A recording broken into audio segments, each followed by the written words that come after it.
A recently returned inspector receives a box of tea from his sister, unaware it would be her last gift. That day, his sister took 13 students on a field trip. A short trip, no one thought there'd be any trouble. But that bus never came back. His sister was suspected of being involved. He didn't buy it. He started investigating. He had to clear his sister's name, but unintentionally.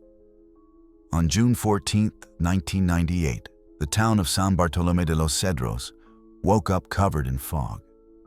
In the dirt courtyard of Benito Juarez Elementary School, a silver-yellow bus stood with its engine running.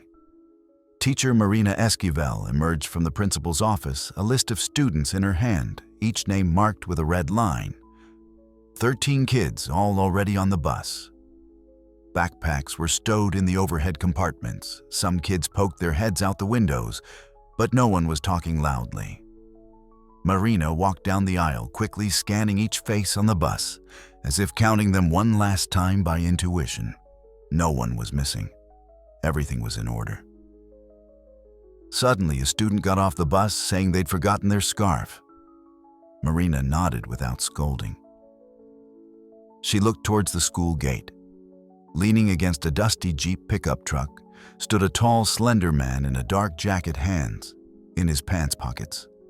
It was Andres Esquivel, Marina's brother, a police inspector from the state of Oaxaca's investigative force, who had just returned to town after 6 months of service in the border zone.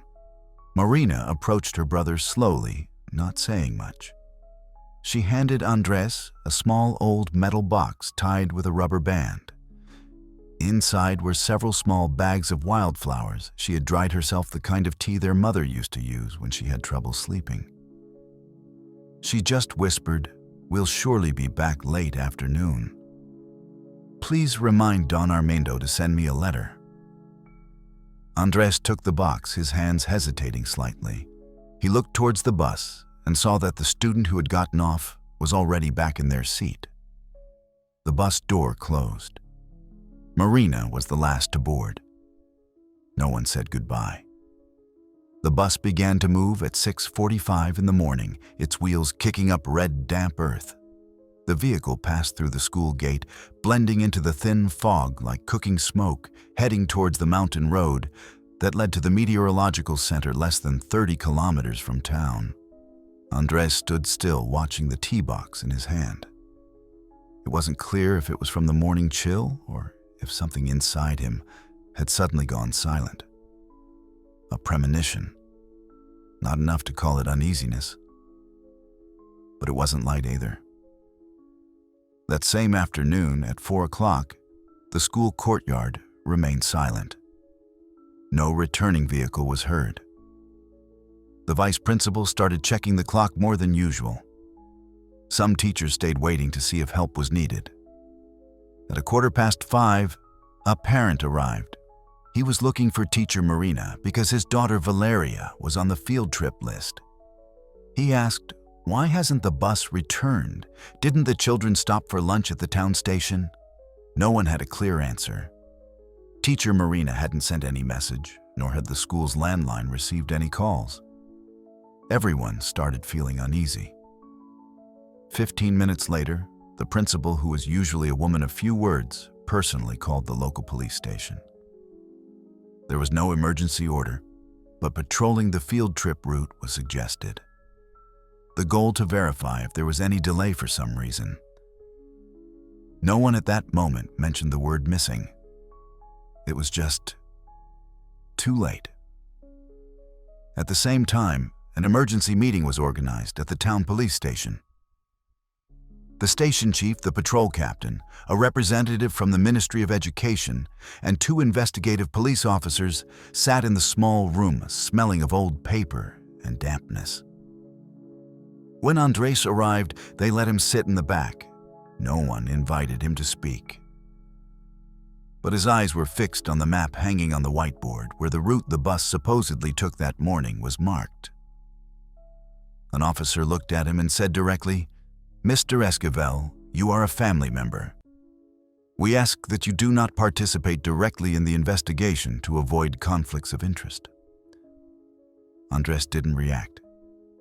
He just nodded slightly, but his eyes didn't leave the map for a second.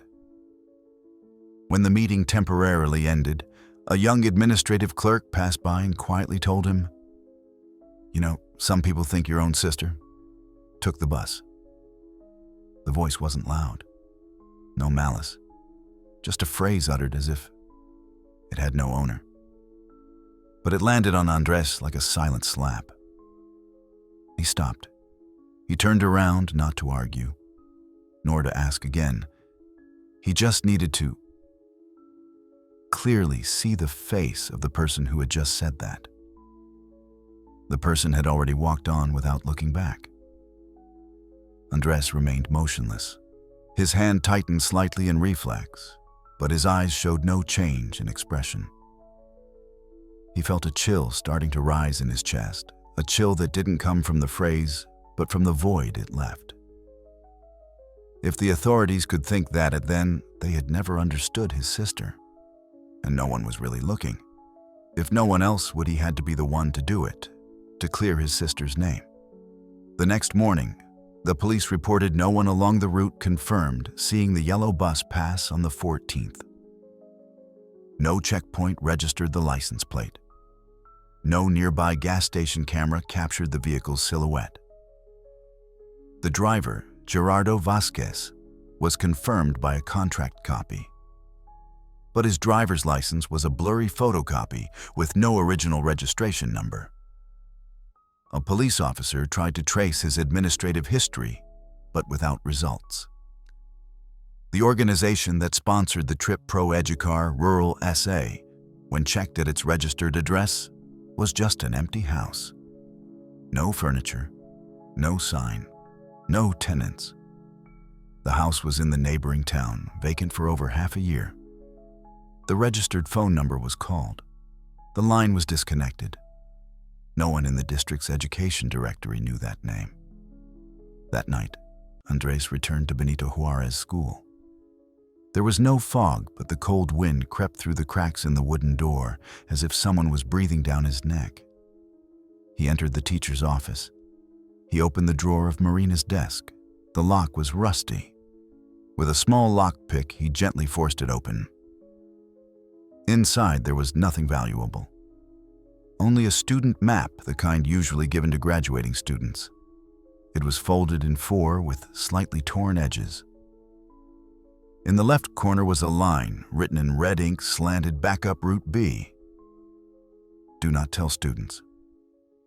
Andres opened an old military topographic map he always carried with him. He spread out both maps at the same time.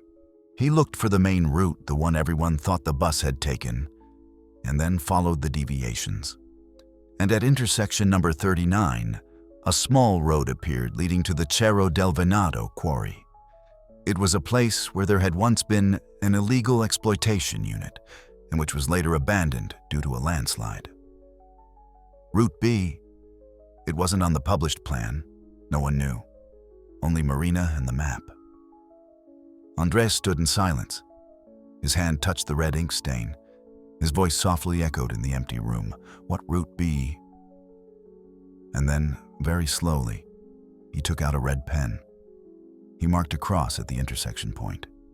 There wasn't much data, but what he was sure of was from this moment on, the line of investigation would be different. At dawn the next day, when the sky was still submerged in a silent lead, 3 Army rescue helicopters were ordered to take off from Tuxtepec Auxiliary Airport, flying southwest. A search dog team was transported by road to intersection number 39, where the map on teacher Marina's desk had marked a different route, Route B.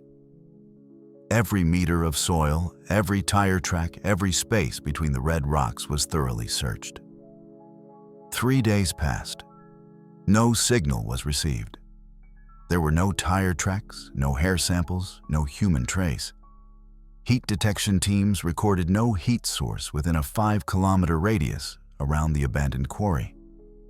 A silent area densely covered with roots and porous soil, which almost swallowed everything that ever touched it. The Meteorological Service reported that this area was a natural interference zone with magnetic field fluctuations due to mineral veins beneath the rocks. Positioning specialists could not track any device in the area, and the geological inspection team stated that if a bus entered the quarry basin, it could remain there undetected if buried deep enough. No one dared to declare that to the parents. In the Benito Juarez school gym, a large tent was set up to serve as an information center. Every morning, parents arrived, sat on plastic chairs, waiting for a single report if anyone was still alive. But the reports became shorter, scarcer, and then repetitive. Some families didn't sit still. Some ventured into the forest on their own, carrying flashlights, filtered water, and bread. They split into small groups, delving into old trails. They slept at night under the trees, covering themselves from the rain with nylon ponchos. A woman, the mother of the boy Jorge, fell into a rock crevice and broke her leg. She was carried out on a stretcher by Border Patrol soldiers. Her eyes could no longer shed tears. Rumors began to appear. Some said a cult had recruited the children. Others claimed they were sold to Guatemala. I heard the bus turned around near the station. Though illogical, these whispers spread in groups, filling the schoolyard atmosphere with a smell of distrust. The truth remained the same. No one knew what had happened. No one could prove it hadn't happened right there. Andres was allowed to follow the case from outside the special team. He set up a personal diagram in his small rented room 3 blocks from the school. The walls were covered with notes, topographic maps, group photos of students, and old copies of birth certificates, what remained of the school file. Then, something froze Andres.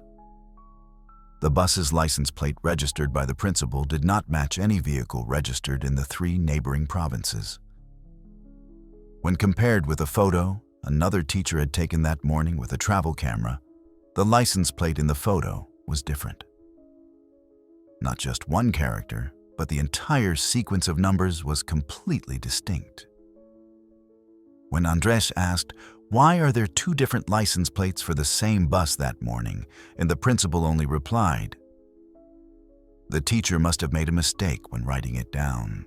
No one could explain why the student list marked the departure time at 6:15, while the photo showed the bus hadn't left the courtyard at 6:45. Some orders seemed to be gradually erasing every piece of data. Andres requested access to the temporary archive to review documents related to the trip. Every file, every student communication notebook, every copy of parental permission was reviewed.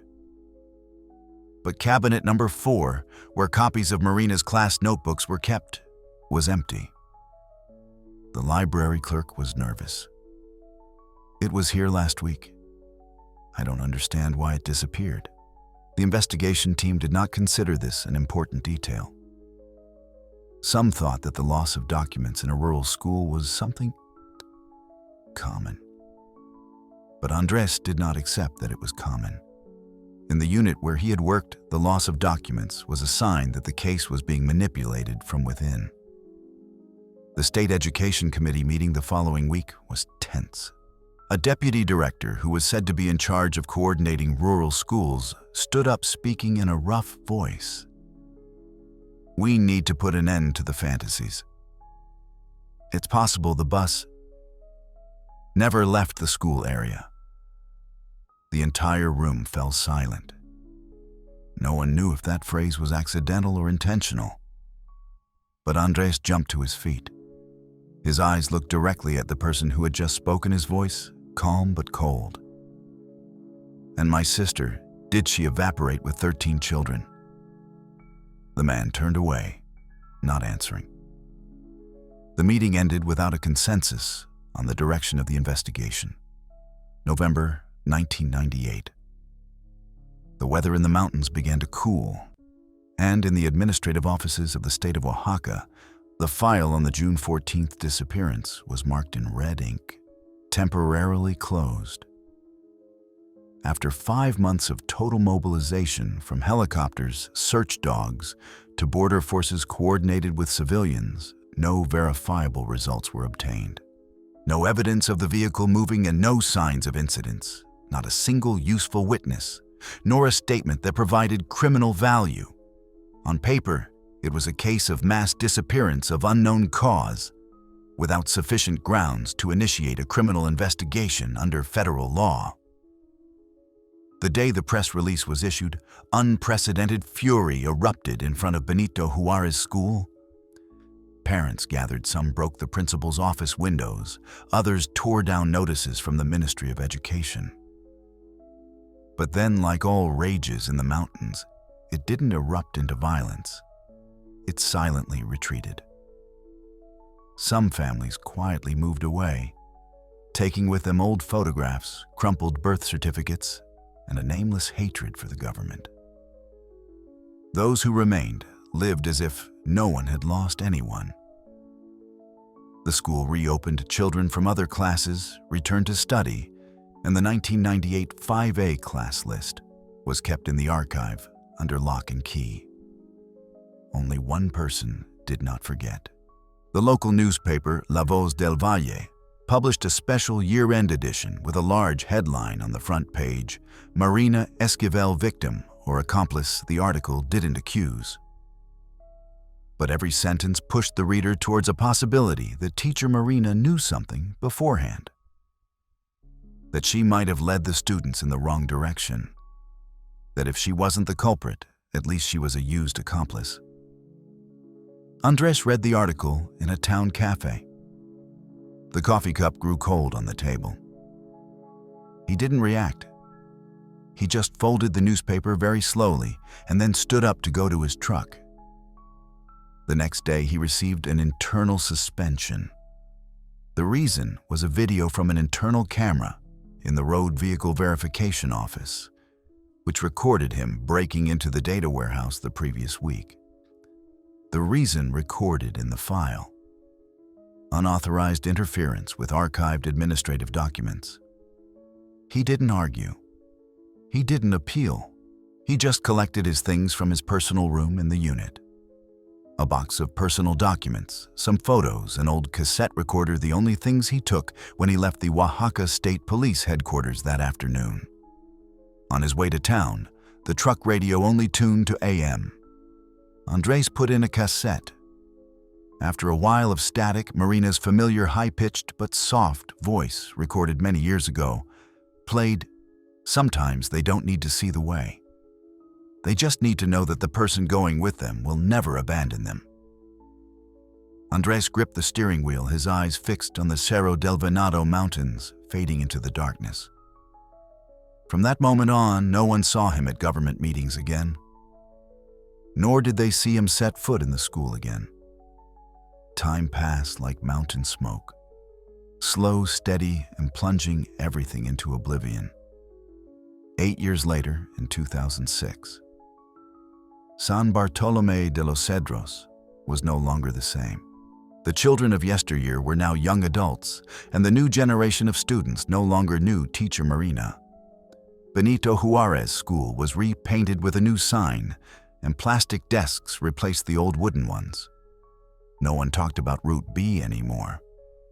The house where the Esquivel family had lived was now a laundry rented by someone from Juchitán. Andres now lived alone outside the town, in a wooden cabin by the pine forest. He was no longer a police officer. He worked as an independent documentarian for local projects, mainly writing reports on traffic and population conditions for an assessment company. But there was one room, the small room behind the kitchen, that was always double-locked.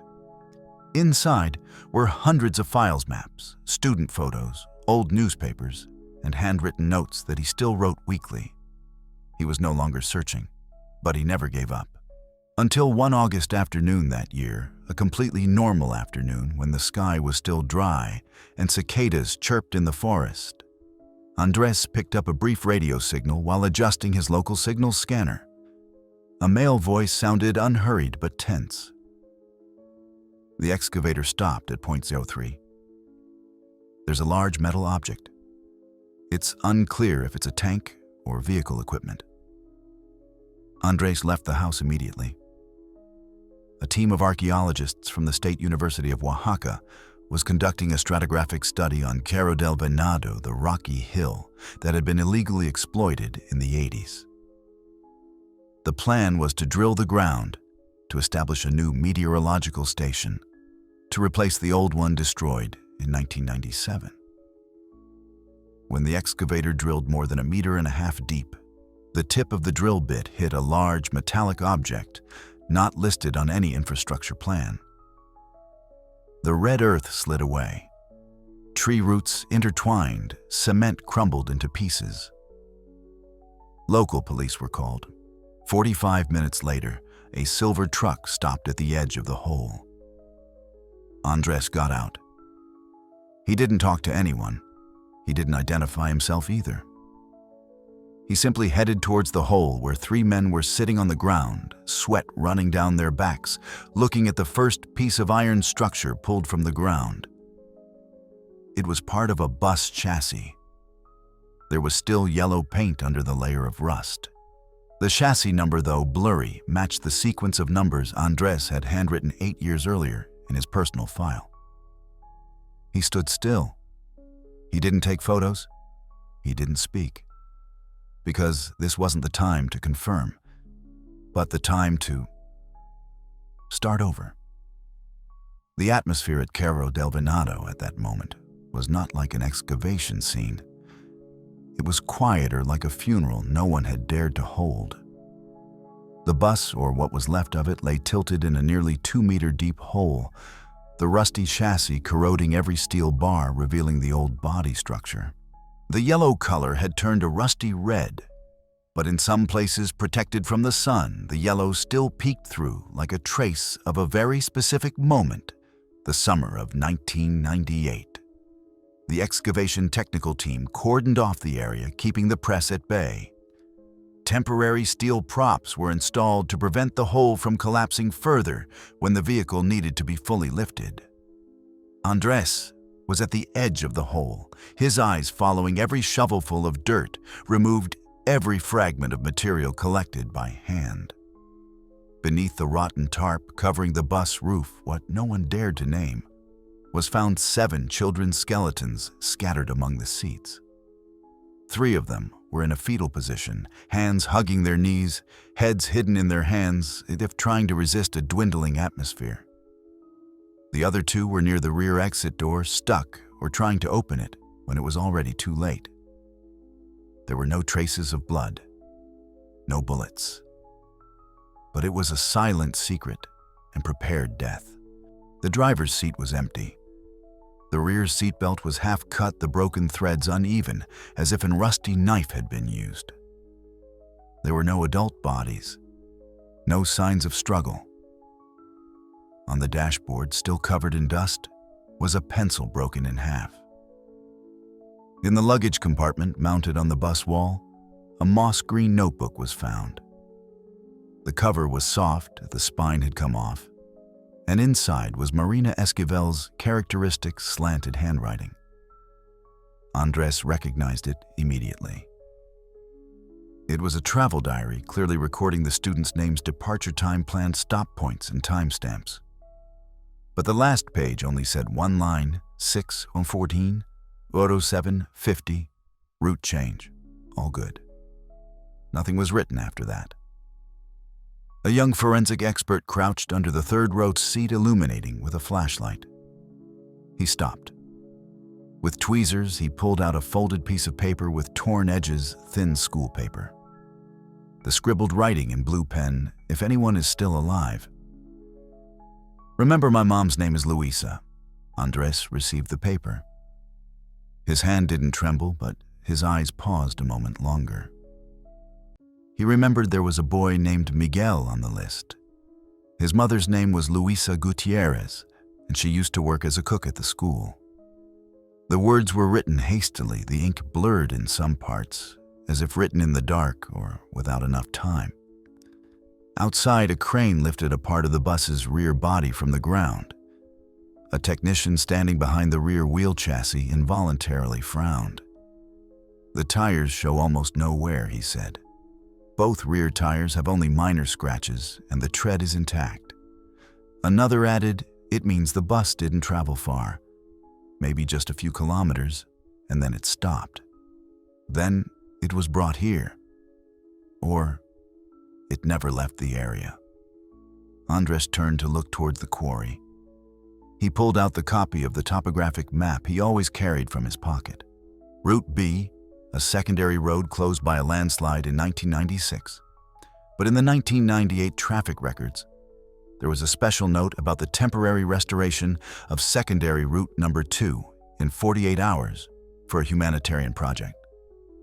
The construction company at the time was called Logistica Vital S.A.D.C.V., a name that sounded normal, unremarkable. But Andres underlined that line with a red pencil, because he remembered that same company had been mentioned in an internal report on rural education contracts, but not in the context of transportation, rather as logistical support for biological products, personnel, and light transportation services. When the earth cavity beneath the wheels was completely cleared, a small object was discovered, mixed with clay and tree roots. At first, the technician thought it was a lunchbox, but upon cleaning it, it turned out to be a metal box with a rusty edge and the small exterior padlock broken down. Inside were 3 objects: a 1.5 expense notebooks with the name Pro Educar Rural S.A. The expense items were scattered mainly on transportation cash and transport contracts. 2, a hard plastic identification card with a faded photo. Name printed, Luis Damian Segura, position logistics coordinator. 3, half a photograph of a child, a color photo, a child in a white uniform broken in half vertically. On the back was written Phase 3, June. Andres said nothing as the evidence was packaged. But when everyone headed towards the command tent, he went back. Alone, he took off his gloves and turned over the employee ID card. Although the photo was blurry, half the face was enough for him to recognize him, Luis Segura, who had been Marina's colleague in the education sector, had been expelled for falsifying teacher training records in 1993. The same person who then disappeared from the system almost at the same time his sister started special educational projects in the mountains. He squeezed the card in his hand. In the place where the bus was buried, there was no longer just earth and rocks, but a plan. Something bigger, big enough to erase 13 children. The next morning, before the fog dissipated, Andres was already at the headquarters of the Administrative Data Directorate of the state of Oaxaca. This time, he didn't enter with his professional ID, but with an official invitation signed by the interim head of the investigation. The discovery of the bus chassis, along with Luis Segura's files, had forced the state police to reopen the case as a matter of urgency. And the first person to be called was Andres. In the digital archive room on the 3rd floor, Andres requested to trace all personnel files of the Oaxaca Ministry of Education from 1985 to 1998, not by name but by employee code sequences deleted from the system, a sign that often remains when someone is dismissed for internal reasons. The code sequence, ESQ930405, led to the name Luis Damian Segura. The file indicated that he had held the position of Technical Deputy Director in charge of the transformation of educational programs in rural areas. Date of dismissal, June 1993, with the accusation of falsifying international teacher training certificates. But just 2 months later, Segura founded a private organization under the name Consultancy for the improvement of extracurricular educational programs called Pro Educar Rural S.A., but without any official activity number. That is, in federal records, this organization did not exist. The next piece of information made him stop longer between 1996 and 1998.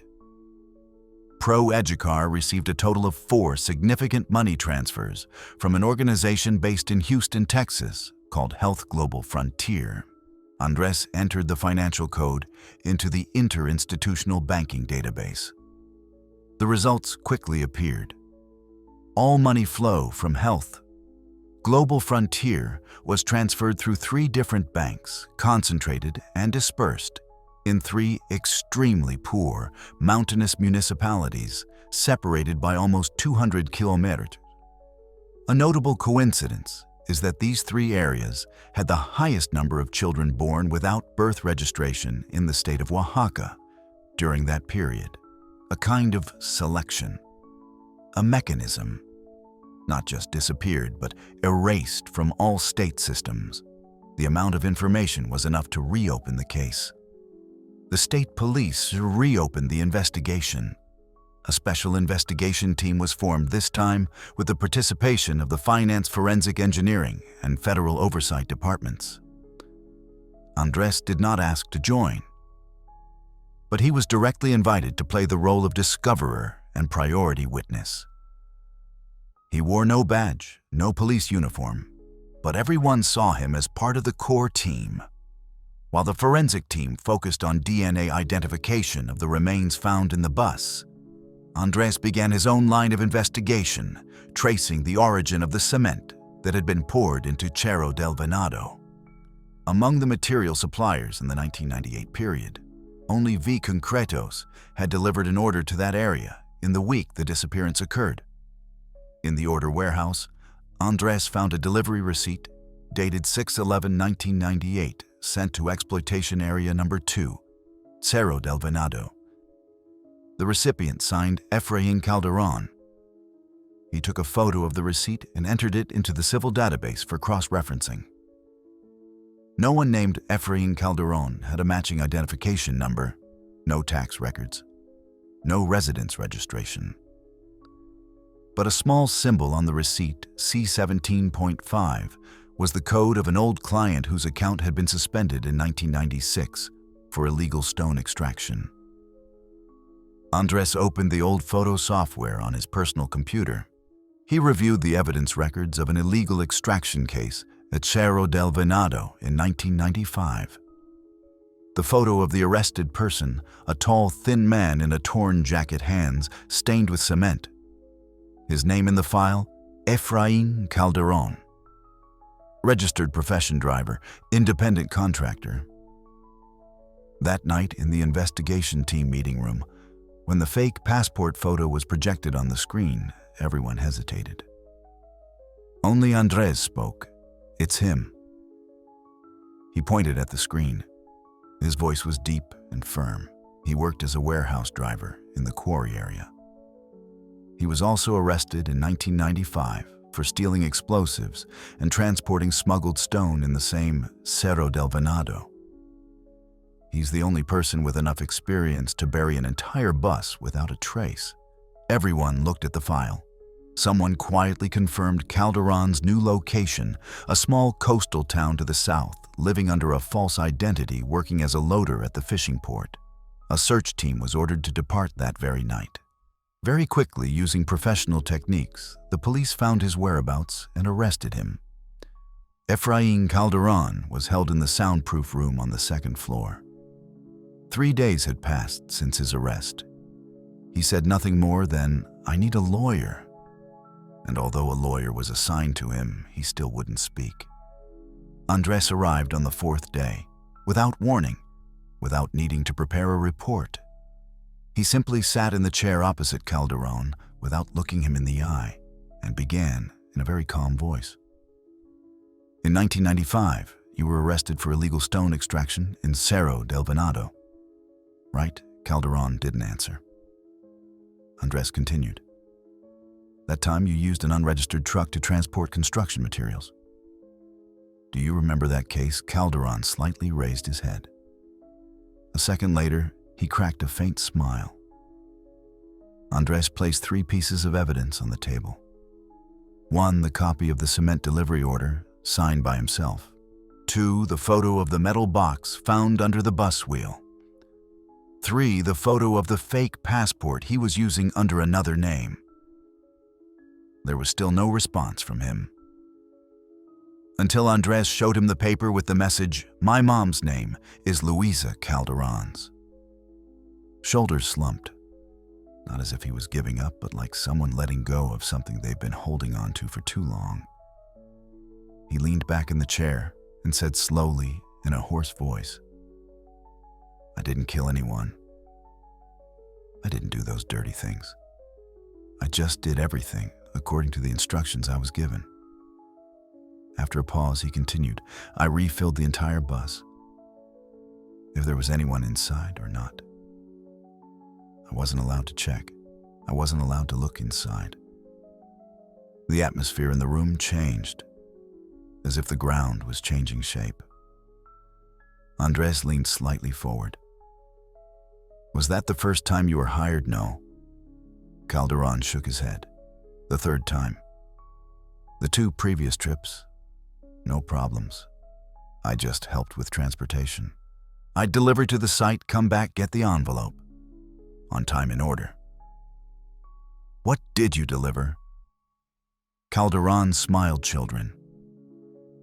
Calderon recounted without hesitation, without needing to be prompted, that those trips were planned under the name of extracurricular scientific education programs. Each time, no more than 15 children, always accompanied by a teacher or a coordinator. The stop location was not the meteorological center as announced, but a private, unmarked base located between 2 mountain ranges, about 18 kilometers from the school on a secondary road. There, the children were separated one by one. They were given a health check. Photos were taken.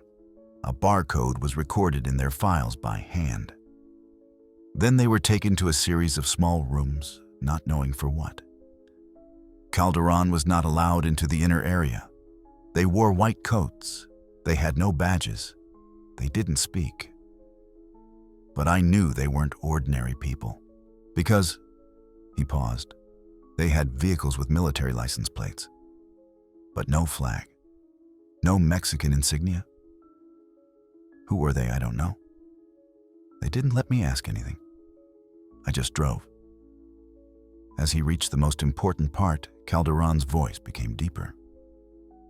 He spoke about the trip on June 14th, 1998. The bus arrived at the base on time. But as soon as it parked, a little girl screamed. She ran to the bus door, pointed at one of the waiting people and yelled, "I know that man. My mom knows him." The atmosphere turned chaotic.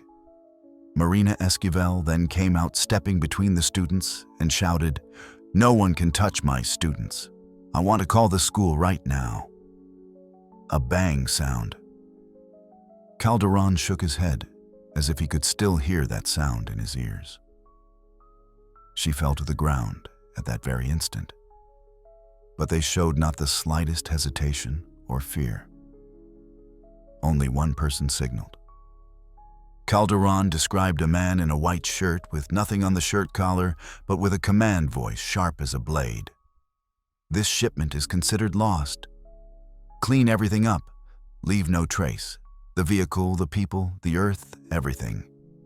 He was instructed to return to the bus and drag the entire vehicle to the old quarry a few kilometers away. Throughout the process, he was not allowed to open the bus doors. He was not allowed to turn on the lights. He was not allowed to ask questions. He only remembered the smell of gasoline and a faint cry which came from inside the bus and then faded away. Afterwards, a fax was sent to the gas station where he stopped to refuel. It contained instructions to pour cement, reinforce the ground, and bury it completely under the layer of red rock. You could only read it once. Then you had to burn it, he said. Before leaving the room, Andres stopped. He didn't ask investigative questions. Just one. "The man the child recognized, do you know his name?" Calderon looked at him silent for a few seconds. Then he nodded slightly, but didn't confirm. "No." "Then what do you know about him?" He closed his eyes and said slowly, "Once I saw him sign a regional medical budget that year. With a seal, a Mexican government seal, the key figure in the case, had appeared and revealed crucial details. And immediately afterwards, the investigation team worked day and night at full throttle. In the center of the investigation room was a relationship diagram, which began with Luis Damian Segura and connected directly to two names that were still partially hidden: regional health official, unidentified, and deputy director of the Oaxaca Ministry of Education, suspected of cooperating in the program's operation. Andres focused on the note next to Segura. This is the coordinator of the entire route. It was from the hidden logistics invoices under the bus wheels that Segura constantly appeared, and he didn't drive directly. He wasn't at the scene, but his name was on all money transfer documents, vehicle maintenance confirmations, and especially he was the one who approved Route B, the road Marina had marked with a warning in her notebook. A route that wasn't on the official plan. A route temporarily restored for 48 hours right at the time of the disappearance.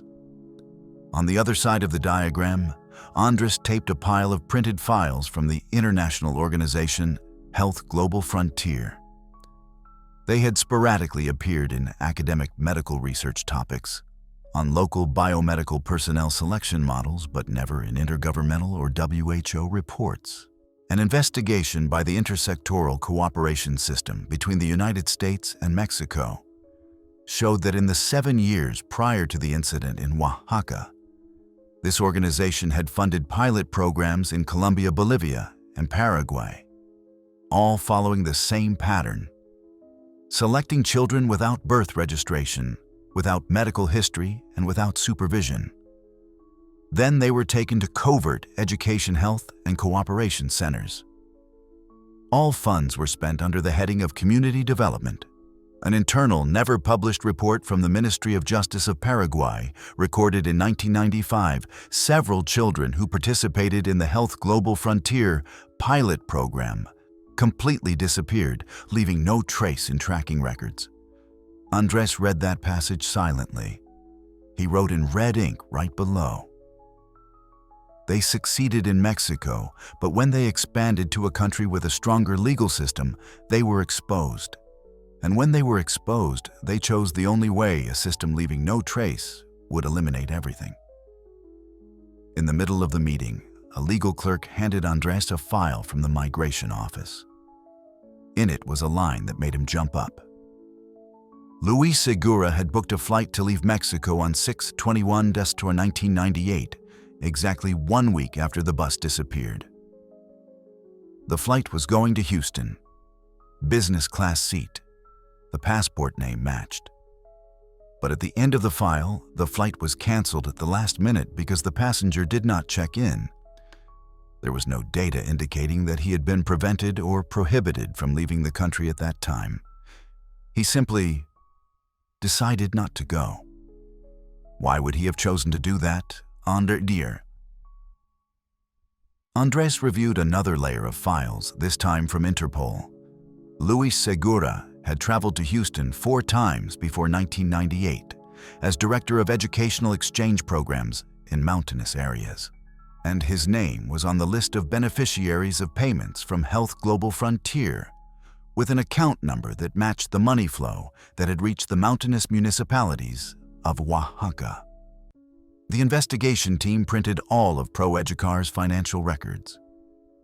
There were ambiguous expenses, such as purchase of energy rations for children from rural areas, no invoice, unidentified medical analysis expenses.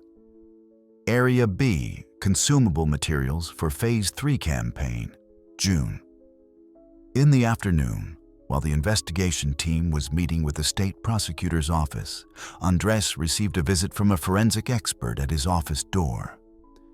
She handed him a small, sealed, transparent plastic box with the evidence number and excavation time from the bus scene. She said this was found in the pocket of a child's backpack. DNA was identified this morning. That night, Andres sat alone in the archive room of his house. In his hands, he held the letter written in pencil found in the backpack. The handwriting shaky, uneven, the phrases naive, but every word hit his chest like a hammer. "Mommy, don't worry. They say we'll only be here 2 days. Don't cry, Mommy. I saw you near the bus door. If you didn't say anything today, you must have been scared too, just like me." Andres stopped at the last sentence. He fell silent. His hand tightened, not from fear, but because all the layers of doubt he had tried to suppress were stealthily returning. Mom. The child called the person by the bus Mom. Was it Marina? The next morning, he reviewed the list of students who participated in the 6/14/1998 trip. 13 names.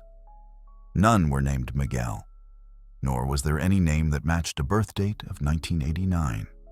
Andres opened Marina's notebook, the small notebook found on the bus, where she recorded that day's itinerary. At the end, there was a red line almost erased Miguel. Second nutritional checkup, no one knows. At the back of the bus. No one knows. This was not a student from the class. He was not in the records. But why was he on the bus? He went back to the initial data. Why didn't Marina report the complete list from day one? Why did the copies of the communication notebooks disappear from the temporary archive? An idea struck him. And it wasn't pleasant. Perhaps Miguel wasn't on the list because he wasn't an official student, or he wasn't allowed to be there. At the end of the day, Andres looked for an old colleague of Marina's who had taught with her in a district school in the early 90s. The woman, now retired, received him with a cautious look, then sighed. "I knew you were going to ask about this. You're her brother, right?" They sat in the small kitchen with the smell of dried bay leaves hanging on the wall. She recounted Marina disappeared for almost a year in 1988. At that time, some said she was pregnant by a young, recently graduated man who worked at the state health department. No one ever saw that man again, and Marina returned to school the next year without the child. She never mentioned him. Andres asked, did anyone know the child's name? Only once. We saw her folding a handkerchief embroidered with an M. But Marina always said it was a gift from an old student. Andres said nothing. He just thanked her and went straight to Marina's old house, the house that had been vacant for 8 years. The lock was still the old one, and he had a spare key. In the bedroom where the furniture was still covered with white sheets, he checked the drawer of a wooden dresser near the bed. There was nothing but textbooks, class schedules, and a small paper box sealed with faded adhesive tape. He opened it. Inside was a prenatal exam form, blurrily printed in the style of state hospitals of the time from 1988. Pregnant woman's name, Marina Esquivel. Gestational age, 14 weeks. Below it said, father's name blank. There was nothing else. But he folded the paper and looked at the estimated due date, 4/3/1989. Miguel, the boy who would turn 9 right in the summer of 1998. A child without a birth certificate, without a file. But who knew how to write letters, worry about his mother, see his mother in silence, and understand that that was fear. Now everything began to fit. Marina returned to teaching and never mentioned her son. But somehow, Miguel lived near her, or she cared for him indirectly. That day's trip could have been the first trip Marina took her son with a group of students unregistered, unpublished, as a way to integrate him. Perhaps she thought it was safe. A short field trip near the school. And then the incident happened. Andres now understood why Marina had never resisted, never left any signs other than the map and a line that said, "Do not tell students." She wasn't just protecting the students. She was trying to protect her son. That day in Puebla, it was raining lightly. Outside the South Bus Station, civil police escorted a middle-aged man with disheveled hair and a wrinkled white shirt. Luis Damian Segura. He was arrested while waiting for a connecting bus to Tlaxcala.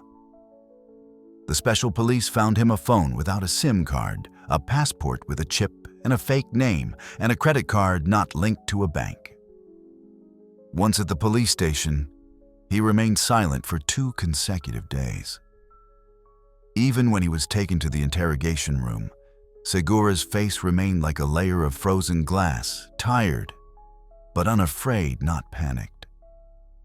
Only when Andrés, as a direct witness, pushed the rusty metal box onto the table, placing it in front of him, did everything change. He stared at the logistics ID card, the old photo from 1997, and then turned to the old expense notebooks.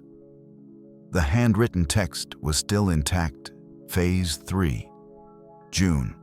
Luis leaned his head slightly on the table. He didn't sigh. He just uttered one sentence. "Don't tell me you already found the bus." Andrés didn't answer. He just turned on the recorder. Luis straightened up, turning his handcuffed wrists. His eyes still weren't looking directly at Andrés, but his voice was different, slow, even no longer denying. "Then there's nothing to do. There's nothing left I can hide from you.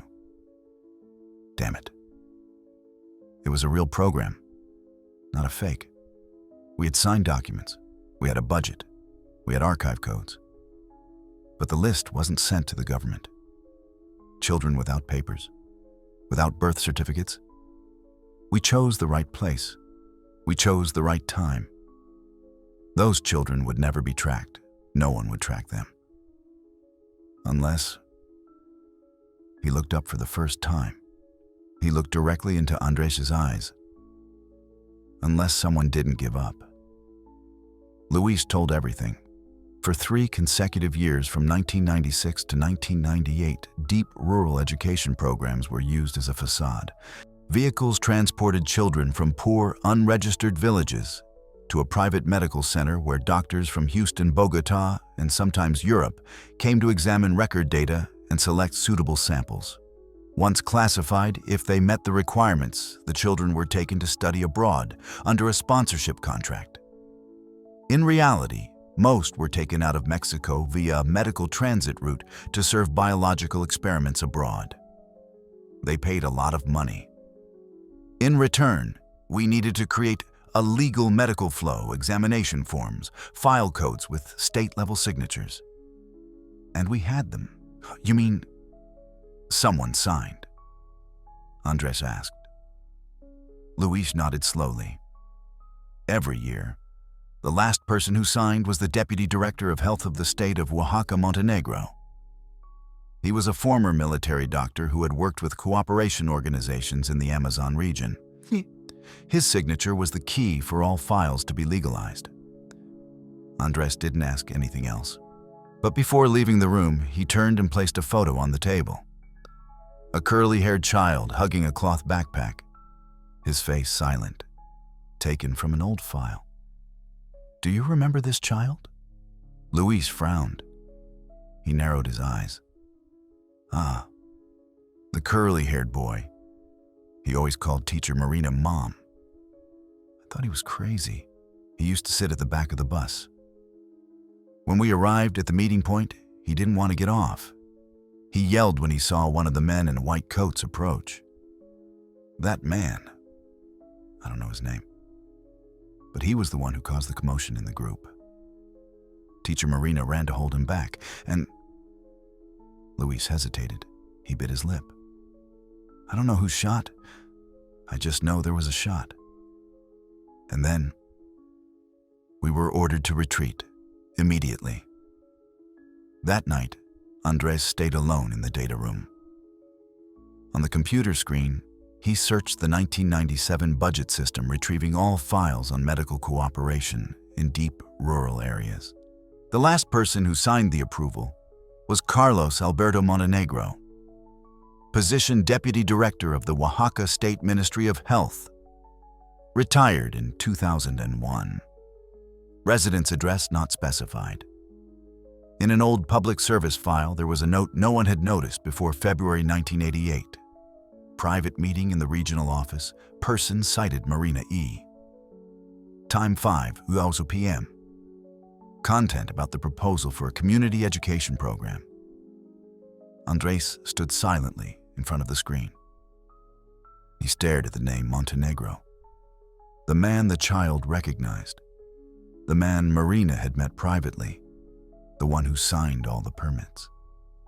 And if he was Miguel's father, then everything wasn't just human trafficking, but a secret elimination from the very system that once recognized the child and then acted to erase his tracks. The road to the retirement area in Valle de las Rosas was paved with gray stones. Andres's car slowed as it passed the security booth. His name was already on the list. No one asked why. A small, single-story villa next to the pine forest. The door opened after a soft knock. The man in the white cardigan, sitting in a wheelchair in the living room, showed no surprise. His eyes still shone, but they were deep, and he coughed in fits like a ticking clock. Andres didn't beat around the bush. He placed the file on the glass table, opening each page, cross-referencing the DNA from the forensic laboratory. Carlos Montenegro did not look at the paper. He only looked at the folded letter next to it, the scribbled handwriting in pencil, "For Mom, if I can't deliver it to you in time." When he took it, his eyes didn't blink, but his hands trembled. The letter was small with childish handwriting. "Mommy, don't worry. I'm okay. They don't let us out here, but I remember you said if I stay quiet, it means you're scared. Not that I made a mistake." Carlos looked at the last line of the letter. The ink was blurred, but the words were still visible. "Mom, remember to bring my coat. He put down the letter. He shrugged his wrists, falling onto the armrests of the chair. He didn't cry, he just gently closed his eyes. "He's my son," he said softly. "But that doesn't mean she had the right to take him." Andres didn't react. He took an old photograph from his pocket, Marina standing with a small boy holding a comic book with a broken spine. His hair was curly, his face young but firm. "You chose not to recognize him," Andres said. "But why did you put his name on the list later?" Carlos remained silent for a long time. "I didn't know Marina taught there," he whispered. "I knew he didn't have documents. I knew the program could. But I didn't know those two were there." Andres brought over another photocopy. The signed order approving the medical cooperation in deep rural areas program with Carlos's handwritten signature. "This is your signature. The funding order, the Pro-Educar sponsorship, the authorization to use the secondary route for 48 hours. Carlos closed his eyes. A drop of sweat ran down his neck. He put his hand on his chest, breathing softly, as if counting the rhythm. "I just thought no one would know," he said softly. "They had no name. They had no right to object. But I was wrong, because Marina stood up." He opened the last file, the copy of a handwritten letter Marina had sent, but never received a reply to. It was found in an old classroom archive at the bottom of a drawer with a rusty lock. Folded in 3 with no recipient's name on the cover. Inside, his sister's handwriting, still neat without trembling. "If I do something wrong, trust that I will correct it. And if you don't see that I made a mistake, don't let anyone else make you believe otherwise." Andres didn't fold the letter. He held it in his hand like an answer, no need to be spoken, no need for anyone to confirm it. Behind him, Carlos didn't call out to him. The door didn't close immediately. No one apologized. No one was arrested. But everything had been recorded by letter, by DNA, by the names of the children who once had no last name. When Andres returned to town, a drizzle began to fall. He opened the archive room he had kept for 8 years. On the wall, the photo of the last class where Marina stood behind the children was taken down and reframed. There was no sound in the room except for the soft hum of the fan. He sat at the desk. He opened a new file. He wrote the first line, Case 01, Miguel A. Born in 1989. No last name, but no longer anonymous. There are pains that aren't recorded in files. There are children who didn't have time to have a name. And there are people who disappeared just because they knew too much or loved too deeply. If you've read this far, maybe you too once had a suspicion no one listened to a memory everyone else tried to forget, or an unanswered question. This story is told based on several real cases that occurred in the remote, mountainous regions of Mexico and South America in years when journalism still didn't have enough light to illuminate them.